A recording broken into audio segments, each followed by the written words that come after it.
नमस्कार। आज 43 एजेंडा पे मंत्रिपरिषद में निर्णय हुआ। 43 एजेंडा पे सबसे महत्वपूर्ण एजेंडा जो जिस पर निर्णय हुआ है वो है शिक्षा विभाग का प्रस्ताव था। बिहार विद्यालय विशिष्ट शिक्षा संशोधन नियमावली 2024 की स्वीकृति। जैसे कि आपको जानकारी है कि 2023 में जो नियोजित शिक्षक थे, परीक्षा पास करने के बाद वो सक्षमता परीक्षा पास करने के बाद विशिष्ट शिक्षक के रूप में पदस्थापित थे, उनसे संबंधित नियमावली पर मंत्रिपरिषद स्वीकृति दी है। इसमें मुख्य रूप से जिन 3 संशोधन किए गए हैं। पहला संशोधन ये है कि जो 3 परीक्षाएं एलिजिबल थे, 3 परीक्षाएं पास कर उपलब्ध थे, उसको बढ़ाकर 5 कर दिया गया। इसकी घोषणा पूर्व में ही विधानमंडल में कर दी गई थी। उसी को नियमावली में संशोधन किया गया है।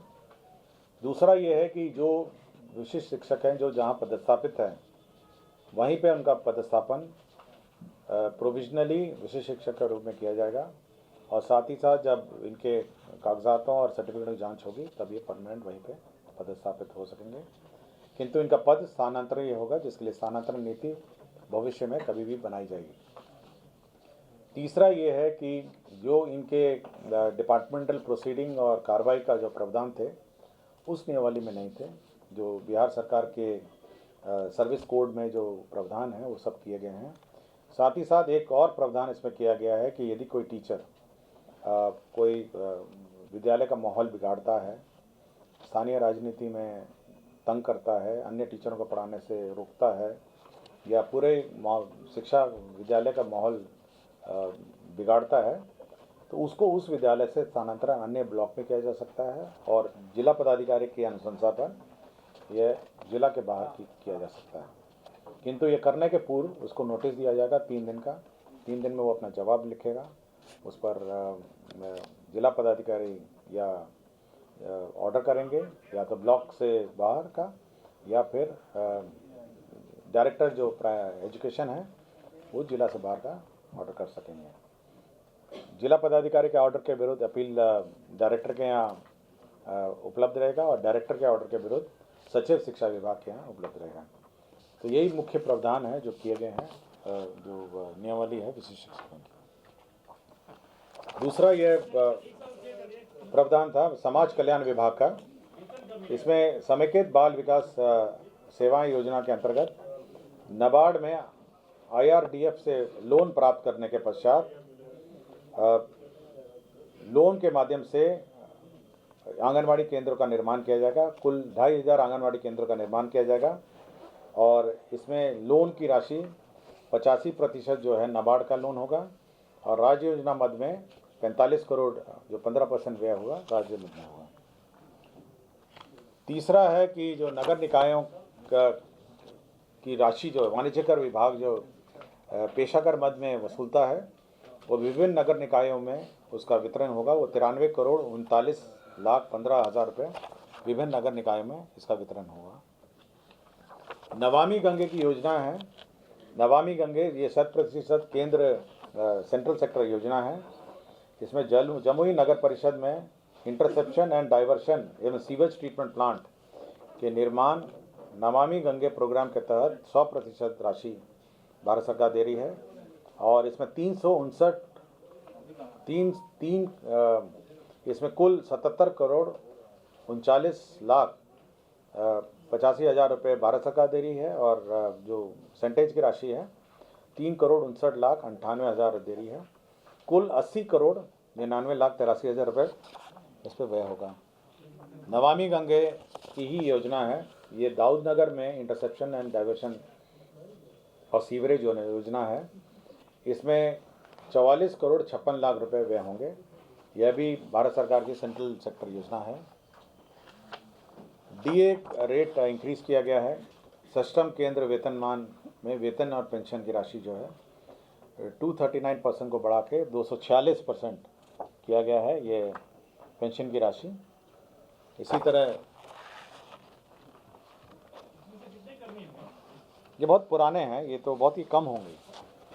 ये सिस्टम वाले हैं, कुछ सिस्टम वाले हैं, और फिर कोई पंचम में है पंचम में आपके जो केंद्र वेतनमान में 443% को बढ़ा के 455% किया गया है। तो पंचम और षष्ठम जो केंद्र वेतनमान है, इनके कर्मियों का वेतन बढ़ाया गया है। बहुत ही कम है, बहुत ही कम है। कुछ जुडिशरी में है और कुछ अन्य सेवाओं में है, कुछ सेवाओं में अभी भी। श्रम संसाधन विभाग का प्रस्ताव था, जो कारखाना अधिनियम 1948 की धारा 66 की धारा 1B है, उसमें एक परंतुक जोड़ा गया है। इसमें ये जो विमेन का फीमेल वर्कर्स है, उनको कार्य करने की जो समय सीमा है वो निर्धारित है, 10 से 5 है। लेकिन कुछ फैक्ट्रियों ने इसको संशोधन करने के लिए बार बार राज्य सरकार में और ऊपर हाई लेवल डिसीजन के लिए आता है। अब इस डिसीजन को कि कब से कब तक कार्य करेंगे फैक्ट्री, यह निर्णय विभाग को प्राधिकृत किया गया है। तो विभाग अब निर्णय ले सकेगा किसी के अनुरोध पर। जैसे कॉल सेंटर है, कॉल सेंटर में अगर महिलाएं काम करना चाहेंगी तो जो कंपनी है वो डिपार्टमेंट को लिखेगी और डिपार्टमेंट को प्राधिकृत हो गया है कि वो कब और कैसे अलाउ करेंगे। टूरिज्म डिपार्टमेंट का है, इसमें जो होटल संचालन है, जो विभिन्न राज्य में लीज पर होटल संचालन है, तो अब ये ब्रांडेड जो ग्रुप्स हैं, होटल ग्रुप्स हैं, उनके प्रबंधन और संचालन के साथ एग्रीमेंट कर सकेंगे। ये पूर्व में प्रावधान नहीं था, तो ये अलाउ किया गया है। होटल जितने होटल हैं उनके संचालन के लिए और विभिन्न होटल ग्रुप्स के साथ एग्रीमेंट कर सकेंगे। ऊर्जा विभाग की बहुत सारी योजनाएं इस बार स्वीकृत हुई हैं। पहले है north Bihar power distribution company अंतर्गत 123 अदद विद्युत शक्ति उपकेंद्र की क्षमता विस्तार में 158 करोड़ 81 लाख रुपए व्यय होंगे। तो ये एक प्रस्ताव था। दूसरा प्रस्ताव जो है वो साउथ बिहार डिस्ट्रीब्यूशन कंपनी का है। इसमें 57 नंबर्स है, 5 MVA पावर ट्रांसफार्मर के, 10 MVA पावर ट्रांसफार्मर की क्षमता के और 23 नंबर के 10 MVA पावर ट्रांसफार्मर के अधिष्ठापन हेतु 108 करोड़ 27 लाख रुपए व्यय होंगे। South Bihar distribution company limited अंतर्गत 78 अदद के 33 KVA लाइन के रिकंडक्टरिंग हेतु 105 करोड़ 87 लाख रुपए व्यय होंगे। South Bihar power distribution company अंतर्गत 41 नंबर्स 33 KVA लाइन के निर्माण हेतु 171 करोड़ रुपए की नई योजना स्वीकृत हुई है। नॉर्थ बिहार डिस्ट्रीब्यूशन कंपनी का प्रस्ताव था, जिसके अंदर पश्चिम चंपारण के अंतर्गत 25 गाँव में 11,798 घरों में ऑफ ग्रिड से ऑन ग्रिड विद्युतीकरण हेतु कुल 139 करोड़ 4 लाख रुपए की योजना स्वीकृत होगी। तो ये सब ऊर्जा विभाग की योजना है। आपको पता होगा ये मैसर्स कल्याणपुर सीमेंट लिमिटेड हैं। ये अभी वर्तमान में ये NCLT के बाद ये डालमिया ग्रुप ने इसको टेक ओवर किया था और इसके अब पुनर्वास, जो डालमिया ग्रुप का जो सीमेंट प्लांट है रोहतास में, उसके पुनर्वास पैकेज को अब 5 साल से बढ़ा के 7 साल कर दिया गया है। यह संशोधन किया गया है। साइंस एंड टेक्नोलॉजी डिपार्टमेंट का प्रस्ताव था, जिसमें जो पॉलिटेक्निक है हस्तावा, ये विज्ञान प्रविधि के संचालित राजकीय पॉलिटेक्निक है हस्तावा है, नालंदा में 300 बेडेड गर्ल्स हॉस्टल और 300 बेडेड बॉयज़ हॉस्टल का निर्माण कराया जाएगा। इसमें 50 करोड़ 85 लाख 11 हज़ार रुपये इसमें व्यय होंगे। मधुबनी जिला अंतर्गत जो इरिगेशन डिपार्टमेंट का कमला नदी पर निर्मित वियर के बराज में रूपांतरण कार्य, जिसका प्राकृतिक राशि 642 करोड़ 64 लाख 37 हज़ार 642 करोड़ 64 लाख है। इसकी पुनरीक्षित प्रशासनिक व्यय की स्वीकृति दी गई है। ये पूर्व में 405 करोड़ 66 लाख था। सीतामढ़ी में जिला अंतर्गत बागमती नदी पर ढेंग एवं कटंजा के समीप बाराज निर्माण हेतु विस्तृत योजना प्रतिवेदन तैयार करने का कार्य किया जाएगा, जिसमें 25 करोड़ 37 लाख इसमें व्यय होंगे। ये DPR बनाने का है। दूसरा DPR बनाने का है किशनगंज जिला अंतर्गत महानंदा नदी पर तैयबपुर के समीप बराज निर्माण हेतु विस्तृत DPR बनाया जाएगा। यह 20 करोड़ 15 लाख रुपए इसमें व्यय होंगे। तीसरा ये है गंगा नदी के बाढ़ का पानी का दक्षिण बिहार के जलाशय मोरबे बासकुंड, अंजन, गरही, जलकुंड एवं अन्य स्थान पर ट्रांसफर के लिए 14 करोड़ 83 लाख रुपए का डीपीआर, ये भी डीपीआर का ही है, तो डीपीआर बनाने के लिए ये राशि स्वीकृत हुई है। नमामि गंगे का ही एक योजना है, मोतिहारी में इंटरसेप्शन एंड डाइवर्शन एवं सीवरेज ट्रीटमेंट प्लांट का निर्माण किया जाएगा। इसमें 154 करोड़ 84 लाख रुपए इसमें व्यय होंगे। ये 100% सेंट्रल सेक्टर स्कीम है। अल्पसंख्यक कल्याण विभाग में मुंगेर में जिला अंतर्गत संग्रामपुर, मौजा, ददरी में 560 आवासन व क्षमता वाले अल्पसंख्यक आवासीय विद्यालय के भवन निर्माण हेतु स्वीकृति दी गई है। इसी प्रकार जो माइनॉरिटी अफेयर्स अल्पसंख्यक कल्याण विभाग में ही सहरसा जिला अंतर्गत मौजा, बसौना में 560 आवासन क्षमता वाले अल्पसंख्यक आवासीय विद्यालय की स्वीकृति दी गई है।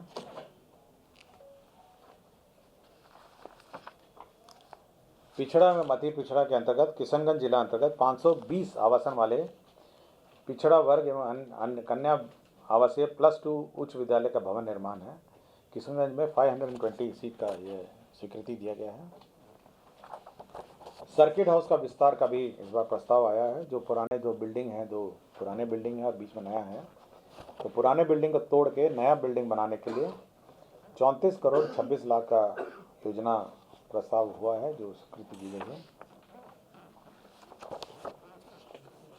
अनुसूचित जाति एवं जनजाति कल्याण विभाग में इसमें दमदाहा पूर्णिया में +2 उच्च विद्यालय, अनुसूचित जनजाति उच्च विद्यालय +2 उच्च विद्यालय, मुगलिया पुरंदाहा प्रखंड से अंचल दमदाहा जिला पूर्णिया में स्वीकृत किया गया है। इसमें 46 करोड़ 7 लाख 97 हज़ार इसमें व्यय होंगे। अनुसूचित इसी में अंबेडकर अनुसूचित जाति एवं अनुसूचित जनजाति आवासीय बालिका उच्च विद्यालय प्रखंड से अंचल कुचाईकोट जिला गोपालगंज में स्वीकृत हुआ है। इसमें 46 करोड़ 7 लाख 97 हज़ार इसमें व्यय होंगे। वर्तमान में जो CFMS का जो कॉन्ट्रैक्ट है वो 2.0 जब तक लॉन्च नहीं होता है तब तक उसको एक्सटेंड किया गया है। गन्ना उद्योग विभाग में जो सेवा संवर्ग है और राजपत्रित संवर्ग है, उसमें सेवा संपुष्टि कन्फर्मेशन ऑफ सर्विस का प्रावधान नहीं किया गया था, उसी में संशोधन किया गया है। कोर्ट के भवन का कंस्ट्रक्शन है न्याय मंडल दरभंगा के अधीन अनुमंडलीय न्यायालय बिरौल में एक जिला एवं अपर सत्र न्यायाधीश न्यायालय का 9 पदों का सृजन है। स्वास्थ्य विभाग में आयुष्मान भारत प्रधानमंत्री जन आरोग्य योजना अंतर्गत बिहार स्वास्थ्य सुरक्षा समिति के अधीन जो पूर्व में 6 पद थे, ये कॉन्ट्रैक्ट पे थे, इसको प्रत्यार्पण करके कुल 5 नए पदों परमानेंट पदों का सृजन हुआ है। अल्पसंख्यक कल्याण विभाग के अंतर्गत 459 इसमें अल्पसंख्यक कल्याण पदाधिकारी का पद सृजित हुआ है। तो अल्पसंख्यक कल्याण पदाधिकारी अब राज्य में पदस्थापित होंगे, उनका पद सृजित हुआ है। स्वास्थ्य विभाग में स्थापना एवं प्रतिपद व्यय के अंतर्गत अति विशिष्ट नेत्र विज्ञान केंद्र राजेंद्र नगर के सुगम संचालन हेतु 18 पद को प्रत्यार्पित करके 72 नए पदों का सृजन किया गया है। ये न्यायिक दंडाधिकारी हैं राजकमल न्यायिक दंडाधिकारी हैं द्वितीय श्रेणी जमुई, इनको डिस्चार्ज कर दिया गया है माननीय उच्च न्यायालय के अनुशंसा पर। डॉक्टर मोहम्मद अशरफ अली हैं, ये विशेष चिकित्सा पदाधिकारी अनुमंडलीय अस्पताल दमदाहा पूर्णिया है। ये 8/8/2021 से लापता थे, इनको बर्खास्त कर दिया गया स्वास्थ्य विभाग के डॉक्टर को। डॉक्टर प्रदीप कुमार सिंह चिकित्सा पदाधिकारी अतिरिक्त स्वास्थ्य केंद्र किशनपुर बांका हैं, इनको 6/6/2016 से लगातार अनधिकृत रूप से इनको बर्खास्त कर दिया गया है। ये बाकी सभी ये भूमि स्थानांतरण के हैं। इसमें 2 भूमि स्थानांतरण का है, जिसमें एक पशु चिकित्सा विद्यालय का और दूसरा ये एयरपोर्ट को ज़मीन ट्रांसफ़र हुआ है। ये एयरपोर्ट जो है ना पटना एयरपोर्ट, उसको जो टैक्सी वे है उसके लिए ज़मीन ट्रांसफ़र हुआ है। राजस्व अभिलेखों में स्कैनिंग एंड डिजिटाइजेशन कार्यक्रम चल रहा है, उसमें जो दर है 2500 से बढ़ा के 3563 किया गया है। और मुजफ्फरपुर में हाजीपुर सुगौली जो रेलवे लाइन बन रही है, उसमें एक रेलवे लाइन का जो ज़मीन है उसमें रेलवे और जल संसाधन विभाग में बदलाव हुआ है। इसका प्रसार से करते हैं। तो कुल 43 एजेंडा पे आज निर्णय हुआ और मंत्रिमंडल ने स्वीकृति दी है। धन्यवाद।